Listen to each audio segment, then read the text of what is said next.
इस भाग दौड़ भरी दुनिया में कभी ऐसा महसूस होता है कि सब कुछ है, फिर भी दिल में एक अजीब सी बेचैनी है, एक खालीपन। तो चलिए आज भगवत गीता के सदियों पुराने ज्ञान से मन की शांति का रास्ता समझते हैं। ये सवाल शायद हम सब ने कभी ना कभी खुद से पूछा है ना? सुबह आँख खुलते ही दिमाग में एक रेस शुरू हो जाती है। करियर का क्या होगा? मैं दूसरों से पीछे तो नहीं रह गया? क्या मैं कभी सफल हो पाऊंगा? ये एक ऐसी फीलिंग है जो हमें अंदर से बिल्कुल थका देती है। तो चलिए इस समस्या की जड़ तक चलते हैं। आखिर ये बेचैनी आती कहाँ से है? गीता के हिसाब से इसका जो सोर्स है ना, वो हमारे मन की एक आदत है, लगातार भटकते रहने की आदत। मन कभी भी प्रेजेंट में, आज में टिकता ही नहीं। और यही वो जाल है जिसमें हम सबका मन फंसा रहता है। श्री कृष्ण समझाते हैं कि हमारा मन या तो बीती हुई बातों के काश में उलझा रहता है कि काश मैंने ऐसा किया होता, या फिर आने वाले कल की चिंता में डूबा रहता है कि पता नहीं क्या होगा। और इस चक्कर में वो उस एक पल को जीना ही भूल जाता है जो असल में हमारा है, ये वाला पल, अ प्रेजेंट मोमेंट। तो फिर इस जाल से बाहर निकलने का रास्ता क्या है?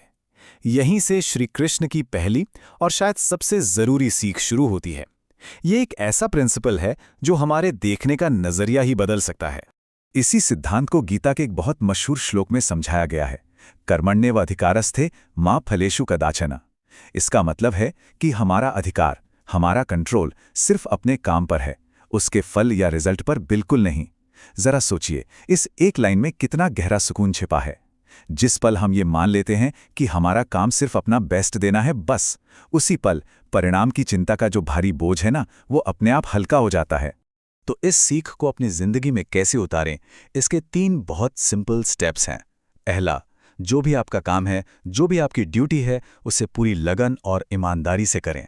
दूसरा, अपने काम को बोझ मत समझिए, उसे एक पूजा की तरह, एक प्रार्थना की तरह देखिए, पूरी श्रद्धा के साथ। और तीसरा, जो शायद सबसे मुश्किल है पर सबसे जरूरी भी, खुद को रिजल्ट की चिंता से पूरी तरह आजाद कर दीजिए। अच्छा, मन की शांति के रास्ते में एक और बहुत बड़ी रुकावट है, और वो है हमारा मैं, यानी हमारा ईगो। यही वो चीज़ है जो हमें थकाती है, हमसे उम्मीदें लगवाती है, और फिर जब वो पूरी नहीं होती तो निराश करती है। ये मैं ही तो है जो कहता है, मैंने इतनी मेहनत की, मुझे फल क्यों नहीं मिला, या मैं दूसरों से बेहतर क्यों नहीं हूं। श्री कृष्ण कहते हैं कि जो थकान हमें महसूस होती है वो असल में काम की नहीं है, बल्कि इस मैं से जुड़ी उम्मीदों की थकान है। तो इसका सोल्यूशन क्या है? सोल्यूशन है अपने मन का मालिक बनना। उसे बार बार ये याद दिलाना कि मन, तू मेरा गुलाम है, मैं तेरा नहीं। जब भी मन भटके तो उसे एक इंस्ट्रक्शन देना है, उसे साधना है, जैसे एक घोड़े को साधा जाता है। उसे विचारों के जंगल में यूं ही भटकने के लिए खुला नहीं छोड़ना है। लेकिन कई बार ऐसा लगता है कि यार कुछ बदल ही नहीं रहा। हम कोशिश तो कर रहे हैं पर नतीजे तुरंत नहीं दिखते। ऐसे में सब्र रखना बहुत मुश्किल हो जाता है। यहीं पर अपनी जर्नी पर भरोसा करने की शक्ति काम आती है। सोचिए, एक छोटा सा बीज रातों रात एक बड़ा पेड़ नहीं बन जाता, है ना? उसे समय लगता है, पोषण लगता है और धैर्य की जरूरत होती है। ठीक वैसे ही हमारी जिंदगी में सफलता और शांति भी धीरे धीरे ही आती है। कभी कभी यूनिवर्स हमें शायद इसलिए धीमा कर देता है ताकि हम रुककर अपने अंदर की ताकत को पहचान सकें। तो याद रखिए, देरी का मतलब हार बिल्कुल नहीं होता।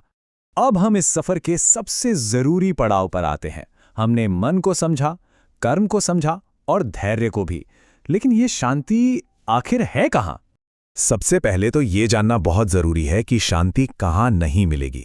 वो बाहरी दुनिया में तो बिल्कुल नहीं है, ना हमारे फोन के स्क्रीन में, ना सोशल मीडिया की कभी ना खत्म होने वाली स्क्रोलिंग में, और ना ही दूसरों की लाइफ देखकर खुद को उनसे कंपेयर करने में। सच्ची शांति वो तो हमारे अंदर ही है, और वो तब मिलती है जब हम खुद को अपनी कमियों और खूबियों के साथ पूरी तरह से एक्सेप्ट कर लेते हैं, जब हम दूसरों से पहले खुद से प्यार करना सीखते हैं, और जब हमें बाहरी वैलिडेशन की जरूरत नहीं पड़ती बल्कि अपनी काबिलियत पर पूरा यकीन होता है। और आखिर में सबसे जरूरी बात, शांति कोई मंजिल नहीं है जहां हमें एक दिन पहुंचना है। नहीं, ये एक मेंटल स्टेट है, एक अवस्था है जिसे हमें हर पल, हर दिन अपने अंदर ही खोजना और बनाना है। और ये शक्ति हम सभी के अंदर मौजूद है।